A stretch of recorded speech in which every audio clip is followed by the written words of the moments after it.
आज जीएसटी के बारे में बताने जा रहे हैं। जीएसटी, बहुत सारे लोग कहते हैं कि जीएसटी लग गया तो इतना बढ़ गया, हमारा जो है वो पैसा इतना हो गया, इतना हो गया। कोई भी आज सोने की का सामान लेने जाओ तब जीएसटी दो, चांदी का सामान लेने जाओ तब जीएसटी दो, गाड़ी ख़रीद रहे हैं तब जीएसटी देना पड़ रहा है। आखिर ये जीएसटी है क्या? ये तो सभी को पता है कि ये एक टैक्स है जो सभी को देना पड़ता है और लगभग ज़्यादातर चीज़ों में टैक्स लगता है। हाँ, LIC वगैरह है, इस साल से ही उसमें जीएसटी ख़त्म कर दिया गया है। यहाँ तक कि ट्रेन में जो जाते थे, जल नीर है, उस पर भी जीएसटी शायद ख़त्म किया गया है, जो हमने अभी देखा था।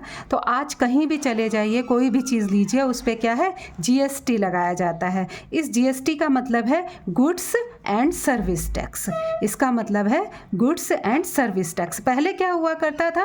पहले सामान और सेवा का अलग अलग कर होता था। यानी कर जो है वो जैसे कि राज्य लगाया करते थे, वैट होता था, एक्सरसाइज होता था, सर्विस टैक्स होता था। लेकिन आज क्या किया गया है? आज सिर्फ ये गुड्स एंड सर्विस टैक्स, इसका नाम रख दिया गया है जीएसटी।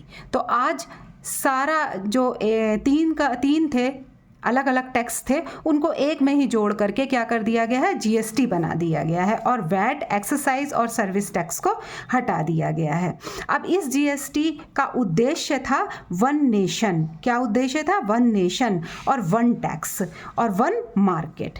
तो एक ही मार्केट करना था, एक ही टैक्स करना था और एक ही नेशन करना था। इसीलिए क्या किया गया, एक ही टैक्स लगा दिया गया जिसका नाम दे दिया गया जीएसटी। आज क्या है? आज 4 तरह के टैक्स हैं। राज्यों के अलग, केंद्र के अलग। राज्य का टैक्स अलग हो गया, केंद्र के अलग हो गए, राज्य और राज्य के बीच के टैक्स अलग हो गए और केंद्र शासित राज्यों के टैक्स अलग अलग हो गए। और ये माना गया कि वन नेशन हो जाएगा, वन टैक्स हो जाएगा और वन मार्केट हो जाएगी तो क्या होगा, महंगाई बहुत कम हो जाएगी, सारी चीज़ें सस्ती हो जाएंगी। आप बताइए, क्या वाकई में जीएसटी लगने के बाद में सारा सामान, जो भी हम सामान लेते हैं, क्या वो सस्ता हुआ है? कमेंट में हमें ज़रूर बताइए कि जीएसटी लगने के बाद में क्या सामान सस्ता हुआ है। और हाँ, आपसे अगर कुछ ना कहो तो आप कुछ नहीं करते हो, हमारे वीडियो को लाइक, चैनल को सब्सक्राइब और शेयर करते चले जाइए।